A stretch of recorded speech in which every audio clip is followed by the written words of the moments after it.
Good morning, good afternoon, good evening. Ohio, konnichiwa, konbanwa, and welcome to Wrestle In. I am Kieran RH, and today I'm joined by a member of New Japan Pro Wrestling, more importantly, a member of the United Empire, a man preparing to make his second appearance in the G1 Climax, the ultimate weapon himself, Aaron Henare. Henare, we've been meaning to do this for so long. Thank you so much for joining me for this, man. Thank you, man. It's good to be on. I don't really come on many podcasts, but it's pretty good. You're a good man, so you've been supporting the United Empire for a while. I try my best, yeah. But as I mentioned, the G1 Climax, you're entering that again. We're recording this barely a month away from the show, from the tournament kicking off. You're going to be in C block, the meaty block, the big meaty men slapping meat. How are you feeling heading into the tournament this year? Good, bro. Good. I like who I'm up against. I was actually hoping for something like this, especially Shingo, especially Ishii. Those are the two guys that I think, man, the two toughest guys in the company, probably two of the toughest guys in the world. And you got Mikey as well, one of the toughest guys from Aussie in there. You got Evil, who everybody wants to get a hiding, and then Tama's in there for some reason as well. I don't consider him a tough guy or a meaty man, but he's he's certainly the outlier. But I mean, one man that you didn't mention, interestingly, there that people are excited to see, especially Western fans, AEW fans. Of course, Eddie Kingston is in your block. What are your thoughts on Eddie in general, and are you looking forward to stepping into the ring with him? To be honest, man, I don't know much about Eddie. I'm not. I don't really keep in the loop with what's happening around the world, but I know he is famous, and I know that when was it? Chicago was the first time I saw him, and the crowd absolutely lost their shit. So I'm like, oh, this guy, he's got a bit of money, he's got a bit of respect about him. So it'd be cool to see what he's like. I think he likes taking slaps, so I like giving slaps. So it's a match made in heaven, I guess. And you already mentioned it again, Tomohiro Ishii. You know, you was meant to go one-on-one with him, New Japan Cup 2020, and the pandemic turned that all to shit, of course. You know, it's a match you've spoken about wanting for so long. 3 years after it was meant to happen, you're finally getting that match. You must be so excited to be finally stepping in the ring one-on-one with Tomohiro Ishii. Yeah, man, I'm pretty stoked. People like yourself who have been watching since about 2018 or even prior to 2015 that, would have known about mine and Ishii's first.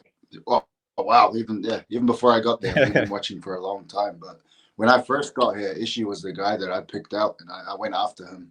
And probably the one of the better matches that I had at the start of my career was against him in a singles match. But a lot of new fans don't know about it. I tell everybody watching, listening right now, go search that first match. And the people who are sleeping on me from the start obviously didn't see that. And as well, the G1 is rather like interesting, changing from 30 minutes to a 20-minute time limit. You know, it's been 30 minutes for forever.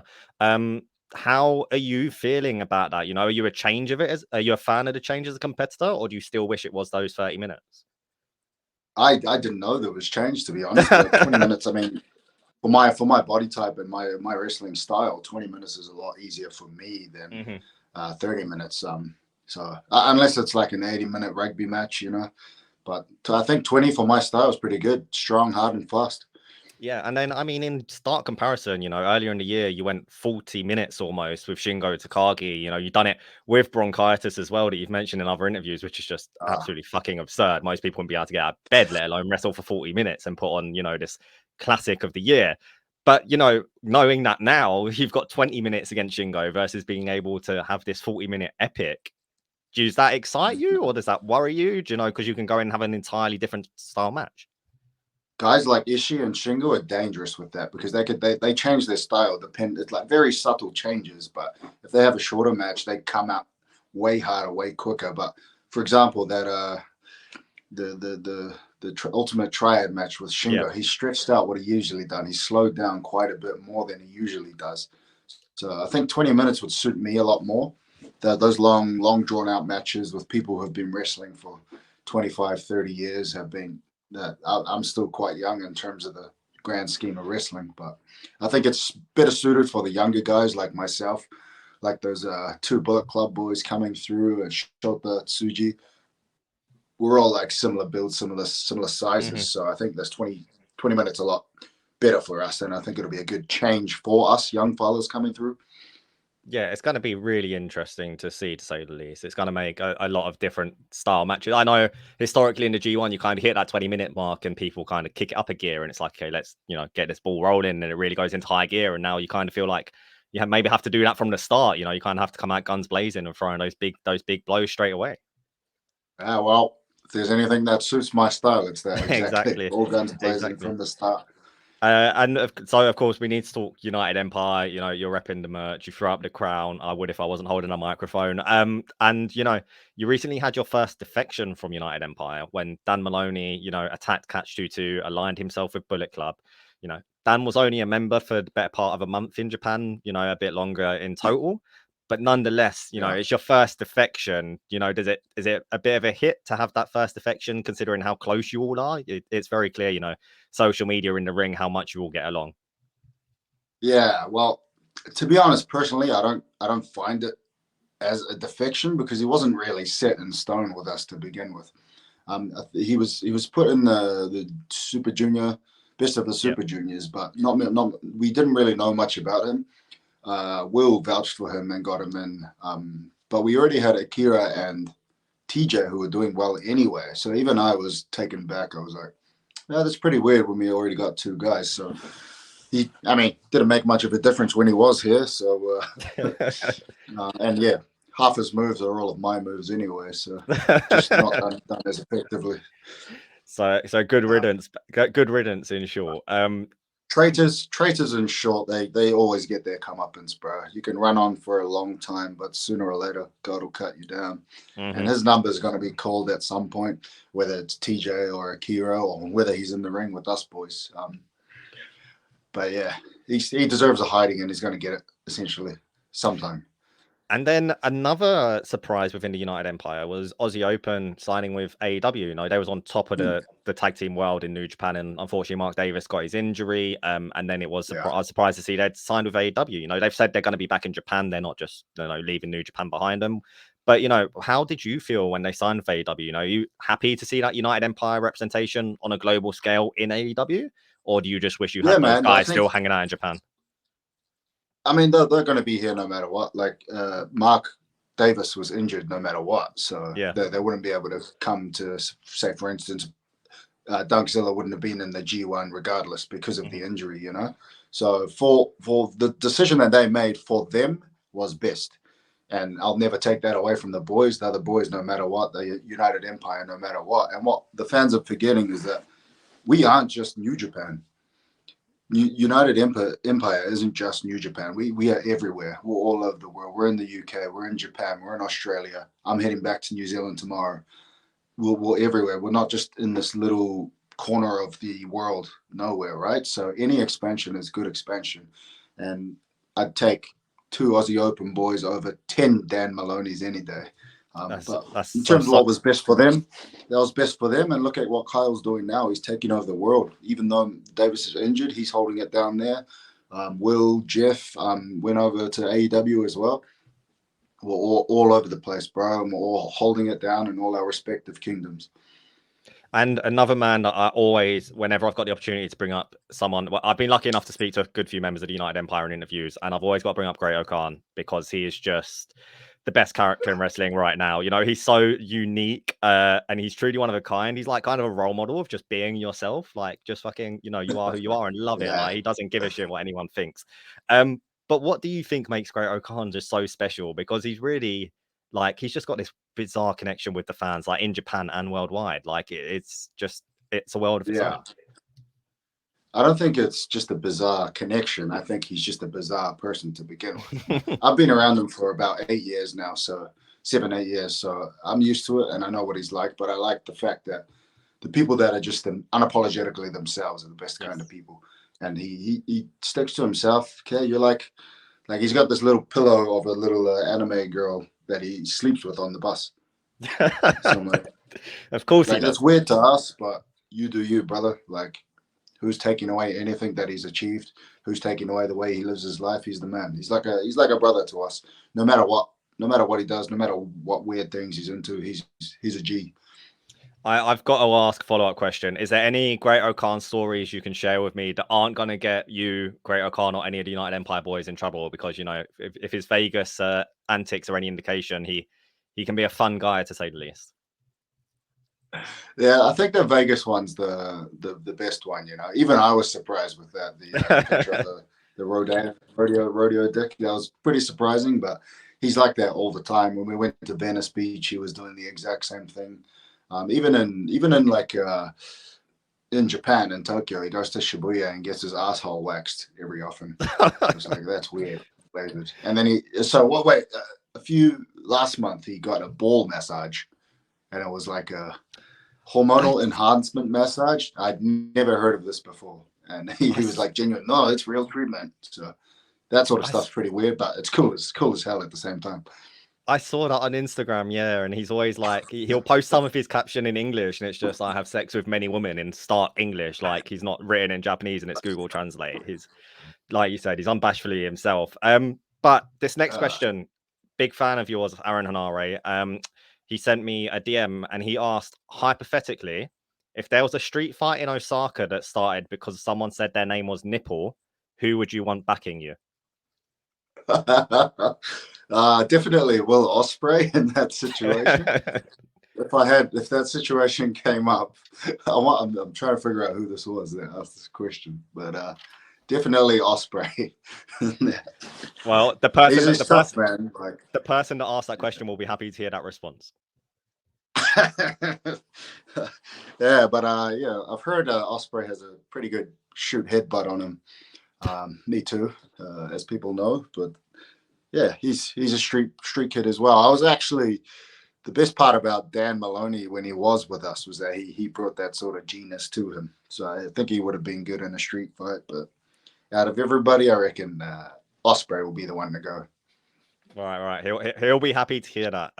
Assuming if that was him or him that didn't send me the question, no comment. But when I did interview Will Ospreay last year, you know, he's always mentioned how he's had plans to include joshi in the United Empire, some of the incredible Japanese women over there. And it was teased earlier this year in backstage comments as well at the top of the year between you guys. I'm not sure how much you watch joshi, how much you enjoy it or anything like that, but do you know which joshi wrestlers, if you had your pick, would you want to see join the United Empire? My favorite one is Saya Ida, because she brings that sort of style there, like strong style stuff that I like, just beating up the chest, meaty beating. But she's probably my favorite one, and I know she's quite young too, so she's still got a long career to go. Although in saying that, these girls kill each other. I don't know their flexibility and the amount of damage they could take on their necks is like next level, man. If that was like those were all full-grown men doing that, everybody would be in a wheelchair by the end of the month, you know. So it's insane how much these girls can take. Yeah, incredibly talented. I often, if someone says to me, like, if I'm talking to someone trying to explain it, I'm like, it's kind of just New Japan, but with women instead. They're just as good, and they can often do stuff you guys can't because of that flexibility. Like some of the suplexes they hit and the bridges and stuff like that are incredible. And it's like, you guys can't do that because you're just so big. Big and buff. Yeah, so it's less what do you call it? Less effective as well with us. But another one would be cool. Like Mercedes would be a real cool one to like take United Empire to that next level. Not exactly a Joshi pro, but a woman wrestler that would be pretty amazing. I know a few of us have been watching another woman, Giselle Shaw, who's pretty damn good and pretty well known around the world. That'll be a good one. But I'm going back to New Zealand and Australia, so I might be able to see someone there too. And to switch gears then, to just talk about, trying to jump all over the place with some other wrestling stuff. You joined Kevin Kelly on you joined Kevin Kelly on commentary earlier this year. And you were really insightful. Like you had such a different voice on commentary. You're really analytical and nuanced. You know, you're pointing things out that a fan was never going to notice in a million years. And even Kevin Kelly was like saying he hadn't realized stuff like that, despite watching these wrestlers from, you know, the closest seat in the venue for years. In terms of like Naito, you saying that he draws people in and uses their own momentum and stuff like that. Is that just how you approach most things? Are you just a really analytical person, or have you just got that insight for when you're watching, you know, wrestling or MMA or whatever it might be? Yeah, definitely the MMA background. I used to marshal quite a few MMA events if I wasn't fighting on the cards back in New Zealand. So I'm very analytical to begin with, but at the same time, very logical. So A, Mhm. B, C, D, A, B, C, D. These things follow onto these things. So that's what I'm like. I came across it. It's funny you should put it over, bro, because a lot of the comments from the American fans were like, this guy is boring. This guy is boring. But all the English, Australian, Canadian, New Zealand, like Commonwealth countries were like, oh, this guy's pretty smart, because I think the American fans all they care about is the drama and the soap opera. But we're not really into that, man. We're like down to earth. Kiwis are pretty down to earth people, bro. So I called it how I saw it. Even people that I don't like Chase Owens, I called it how I saw it in the ring. And a lot of people that haven't been in the ring miss a lot of the things because they don't have that Yes. subjective like experience over it.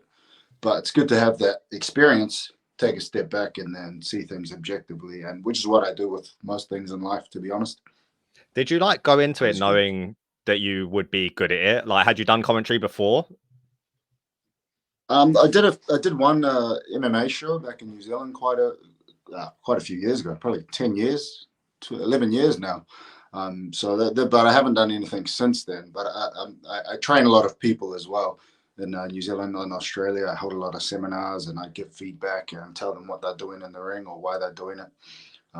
Techniques as well. I train amateur wrestling, submission wrestling, not jujitsu, but catch wrestling. And funnily enough, I just finished a few seminars with Josh Barnett when he was over here. So just that background, I think that martial arts, that athletic background gives me a more objective view about what I see in the ring, which is something that wrestling fans need more of, especially in this day where people like Joe Rogan on the UFC are explaining every little thing in detail. Yeah, no, absolutely. Like one of my favorite styles of wrestling is the catch as catch can, the technical. Like Zack Sabre Jr. is one of my favorite wrestlers, and it's not necessarily the most exciting thing in the world, but it's so nuanced, and it really rewards you if you pay attention, and if you get involved, it really rewards you. I feel like your commentary Yeah. kind of is like almost the technical catch as catch can style of commentary. Almost. Do you think? Would you see yourself having a future in it? Like after how well you went with Kevin Kelly and it seemed so natural and you were so great at it, would you like to give it a go more often? That's funny because I just received a message yesterday with an offer for adding more commentary and during the G1 as well. So it's not just you that's seen it; the office has seen it as well. And I think I'm very objective enough to tell what's happening in the ring without any of my input about the person personally. But yeah, it'll be cool. Say I get injured, say I can't wrestle anymore. Commentary will be pretty perfect for me as well, if not coaching or something behind the scenes as well. Yeah, there's been like crazy crossovers in Japan at the moment. Like if we talk New Japan alone, you've got the Joint Wrestle Kingdom shows with Noah, historic crossover with Stardom, all together again, which All Japan Stardom, All Japan Noah and New Japan All Star Junior Festival. Everyone's kind of everywhere at the moment in all these big promotions in Japan. Are there wrestlers Yeah. from these other Japanese promotions that you want to step into the ring with, whether it be an indie wrestler or All Japan or Noah? Have you got your eyes on someone? I've been watching quite a few people. I mean, even since I got here, Sugiura from Noah is someone that I've seen. Like, obviously, I've modeled a lot of my stuff with what I saw of his before. Hmm. But he's a big one. The Saito brothers the other day, Yes. first time actually seeing them on the show. I was looking at the poster. I thought, oh, these guys will be the same size as me.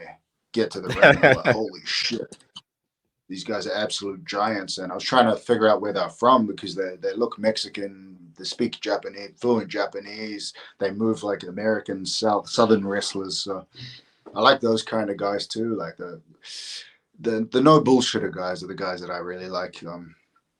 But yeah, those three, the Saito brothers would be cool, and Sugiura is another guy that I like on the Yeah, I think you and outside of New Japan.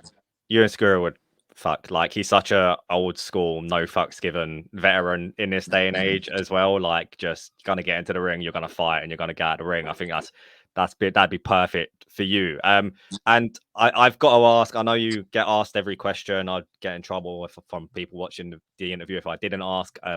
But it's Forbidden Door season. I know you've got duties elsewhere. You're preoccupied with doing different things. You're not going to be involved in Forbidden Door season. But if you were involved, or let's say Forbidden Door 2024, who from AEW is on the chopping list? Who's getting the Streets of Rage? I mean, he's just my favorite guy in AEW. I just saw a video of him. He's returning. Mito, right? Came back. Yeah, I have no idea what's going on, but I just saw him. I'm like, yeah, yo, I'd love this guy. And when I heard Cesaro's name drop 2 weeks ago for Osaka-jo, is he in this match? Is he in this match? I thought they might have thrown him into the triple threat tag team match at Osaka-jo, but he was in the 6-man, and I was like, one day I'll be in there with you, bruh. So Claudio and Miro, Forbidden Door 2024, Henare, Miro, Claudio, triple threat match. Let's go. You kicked off this year in kind of a Forbidden Door match of sorts at New Year's Dash. You teamed up with Jeff Cobb, taking on Kazuchika Okada and Kenny Omega, main event of New Year Dash.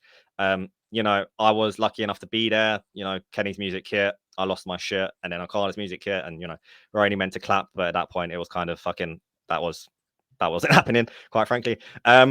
How did you feel? You know, how do you feel about that match? Because that was like a really big moment to showcase yourself. Because obviously, so many people were going to tune into that, not necessarily live, but after the matter, because it was Okada and Omega teaming up. But then opposite that, you and Jeff Cobb have this really big chance. Yeah, it was massive. I honestly, coming into it that day, I had no idea what I was doing, and then I find out I'm in the main event. I'm like, holy shit!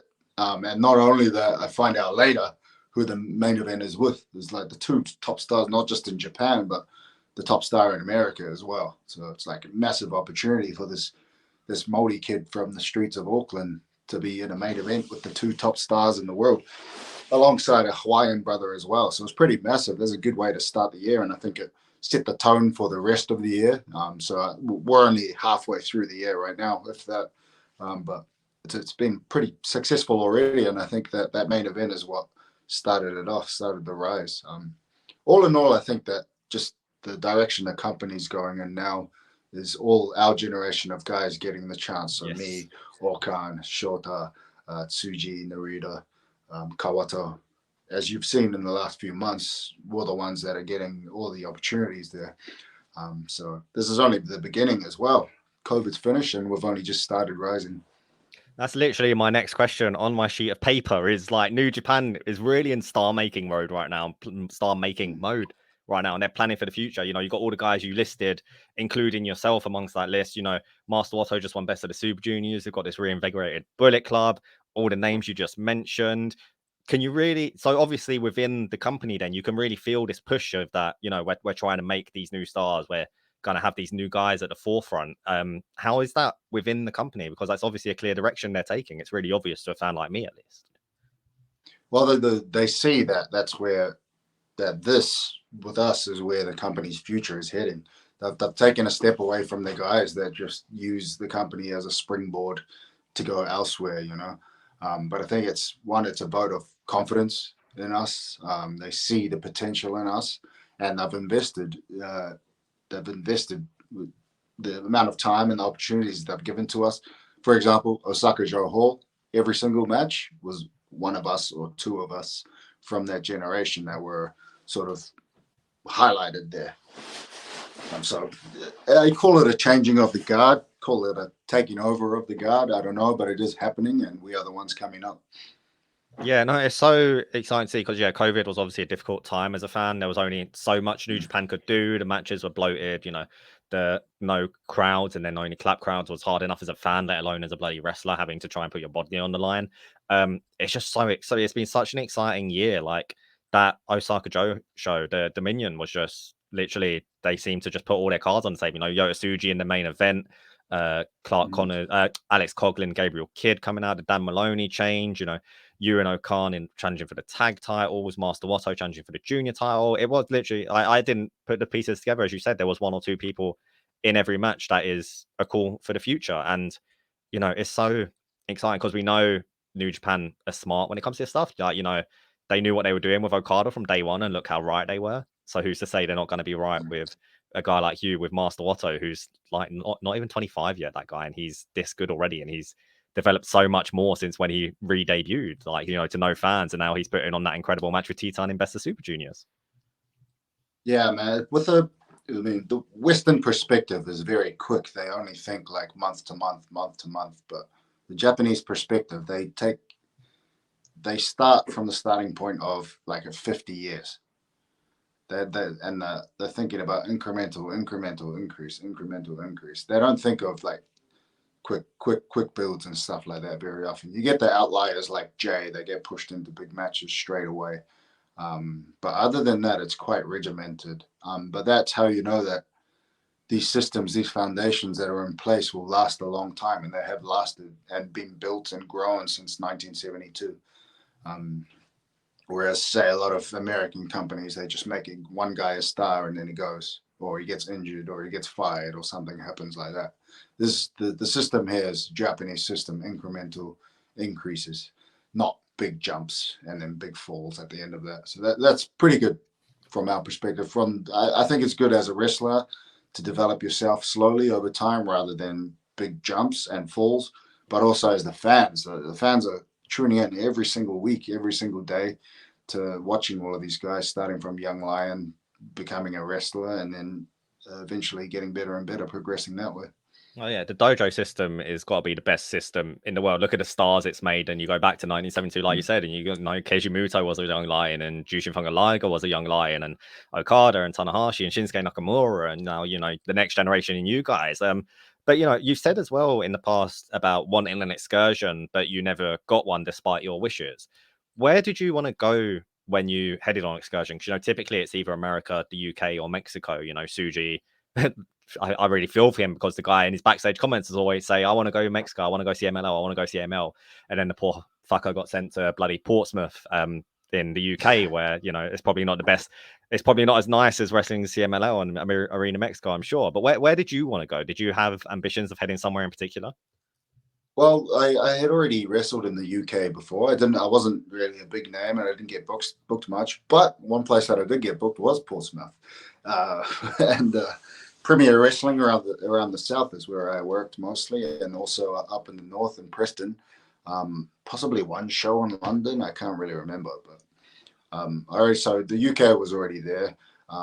Australia has been climbing up recently, but I think America would have been the best place for me to go. One, in terms of wrestling, America is like the hotbed for wrestling culture in the world, and I never really experienced any American culture at all until I got to Japan.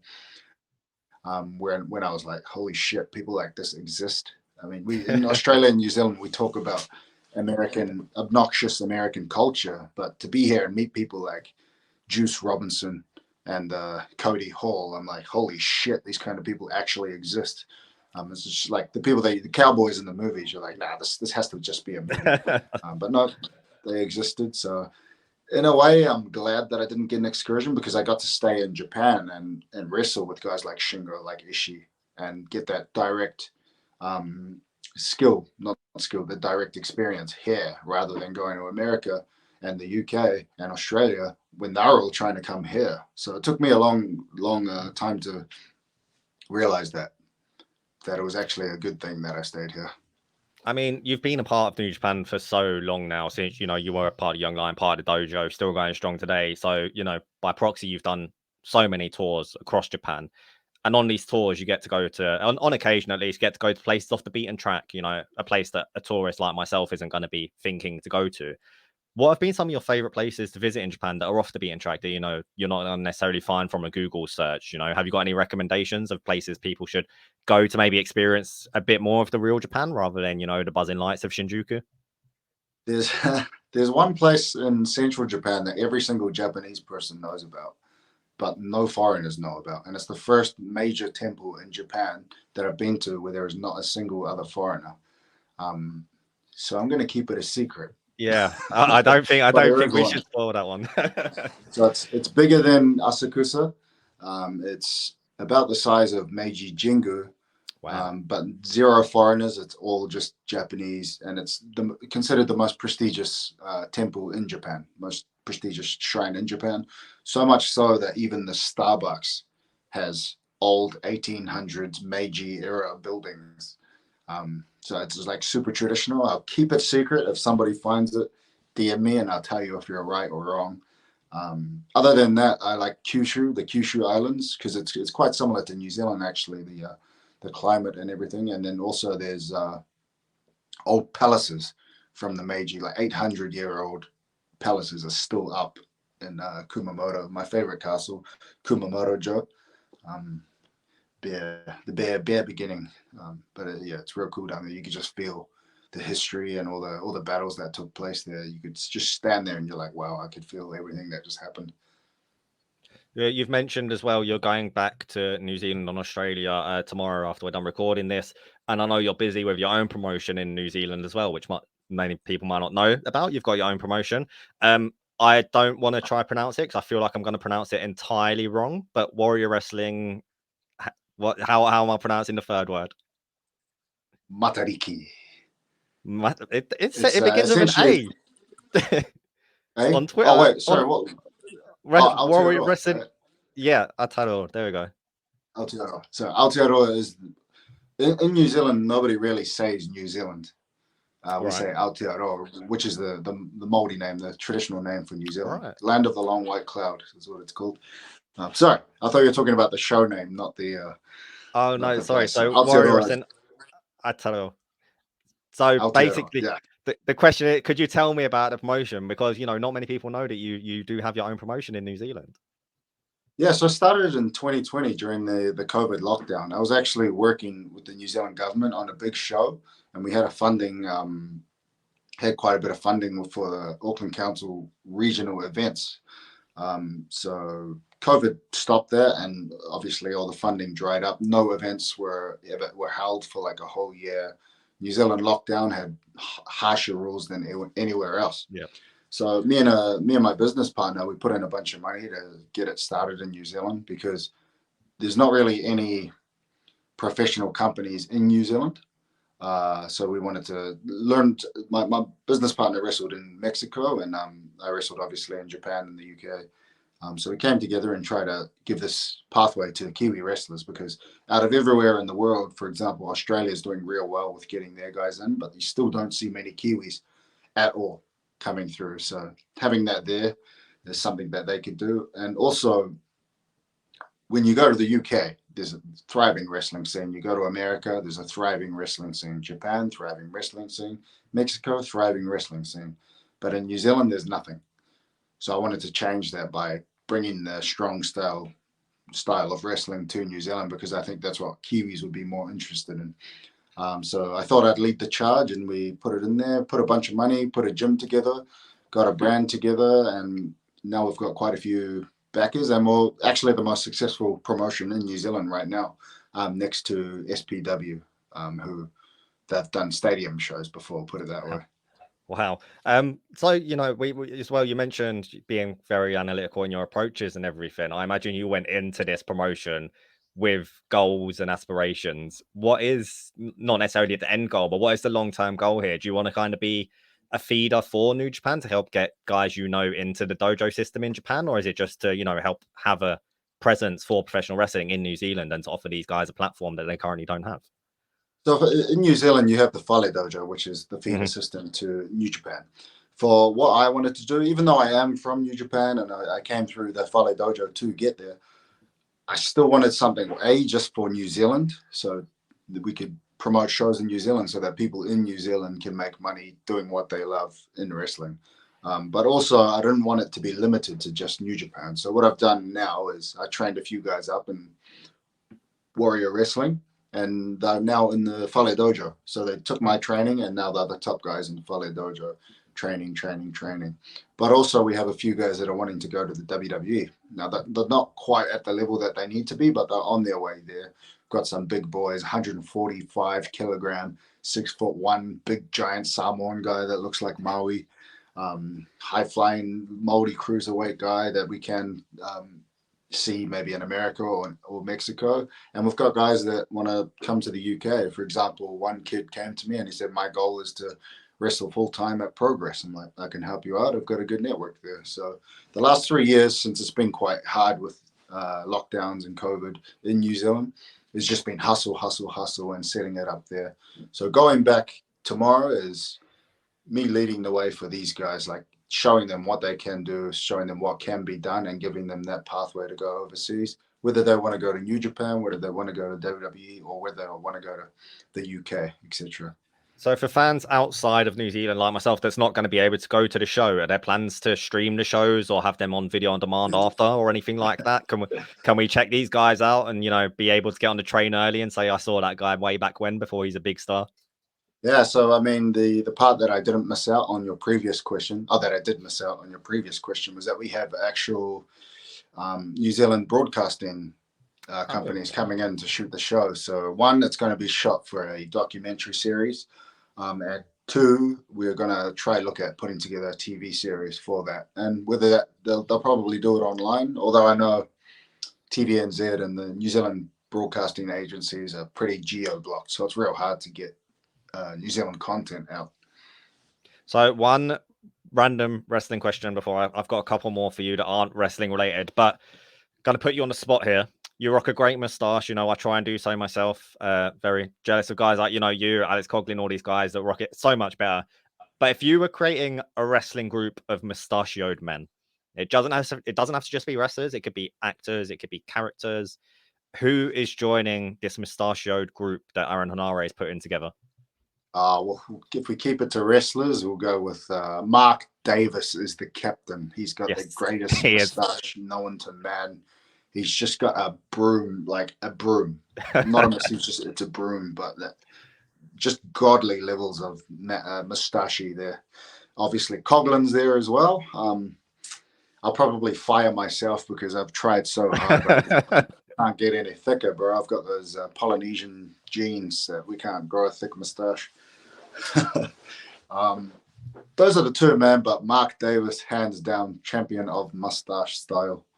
Oh yeah, his is the dream that most people won't. We won't get it. He's your classic rugby league uncle from Brisbane. So on screen, you're a big bruiser of a man. You're kicking ass. You're throwing people all over the place. Your streets are raging people out of their boots.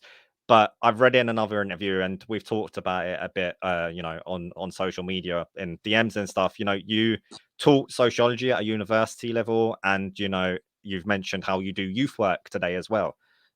So I just wanted, wrestling's great and it's fun, and we all enjoy the entertainment. But of course, you're doing work that's literally making a difference. Doing youth work is clearly more important.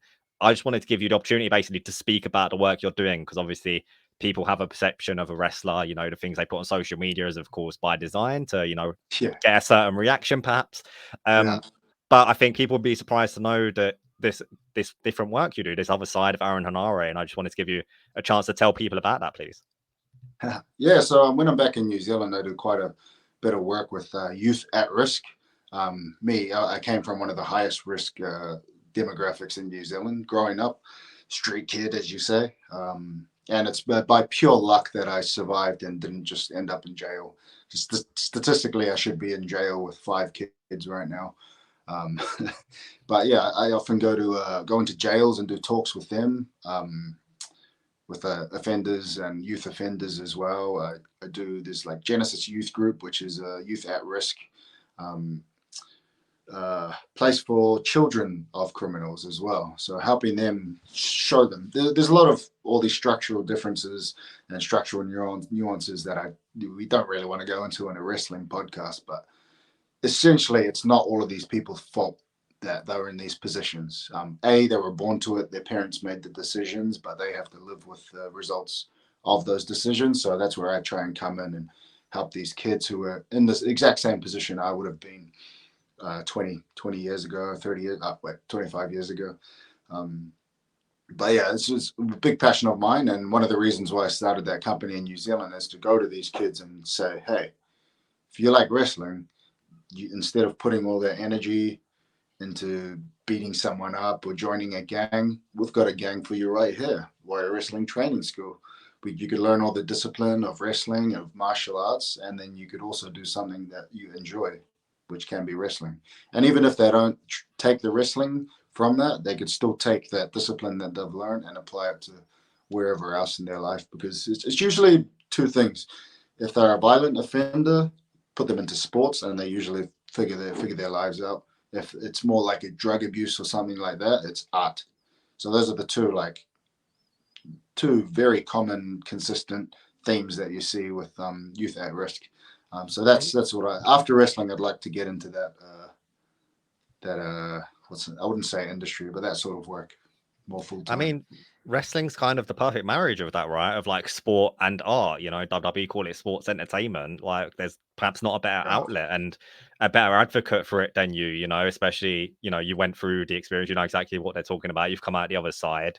You can be a great role model for them. Does it help that you are this big, huge professional wrestler when you're speaking to these people? Because does it help them take you perhaps a bit more seriously than, you know, some by the books person coming in a suit and tie, that you are someone that, you know, they can relate to and they can, you know, see themselves in? I was gonna say it's not so much that I'm a wrestler, but more it's they're relatable. They can relate to me. So not all these youth, all these case workers and government officials that go in and try and fix these people's lives, these kids' lives. They're talking down to these kids, and there's a lot of cultural nuances as well. For example, as a European English man, it's very respectful to look you in the eye and talk to you, right? But for our culture, it's very, very disrespectful for a kid to look you in the eye. So what we'd do is we'd look away because there's that nuance of culture. But to the European guy trying to talk to this kid, he's like, look at me when I'm talking to you, and they get angry, and they just, there's not that level of relatability there as well. So I like that I could just stand and talk to these kids at the same level, and they listen to me because they could relate to me. No, that's great. Yeah, it's so, you know, you watch Aaron Henare, the wrestler on New Japan, and, you know, challenging for the tag titles, frying people around Osaka Joe, and then, you know, you've got this other Henare that's in his spare time is doing such important work. I just think that's really important to get across. You know, we often don't know these people. You're not just you, but all the wrestlers. You're putting out exactly what you want to be put out, and you're no, you know, it's all part of the character. It's all part of the entertainment. But I've got one final question for you, Henare. If at the end of your career, you know, you've had an incredible wrestling career and you're calling it a day, Hollywood wanted to make a film out of your life, who do you want to play Aaron Henare in the big Hollywood blockbuster? There's a Māori actor at the moment called James Rolleston. I can't think of any famous Western movies he's been in, but he's worked with like Tim Morrison. He'd be a good one, Tim Morrison, if he's the old man at the end. But playing young boy, that would be James Rolleston. I can't think of many other Māori actors around the world. Cliff Curtis is another big one, but Tim Morrison's probably the most famous one. Well, Aaron, thank you so much for doing this. Support Aaron Henare on Twitter. Follow him at Henare NZ, like it says down there in the corner. Support him throughout the G1 Climax tournament. Watch him go to war with Ishii and Shingo. Watch him batter Eddie Kingston. Henare, thank you so much for joining me for this again, man, and all the best in the G1 Climax this year. Thank you, brother. That was an interview with Aaron Henare. We are Wrestle In, and now we're out.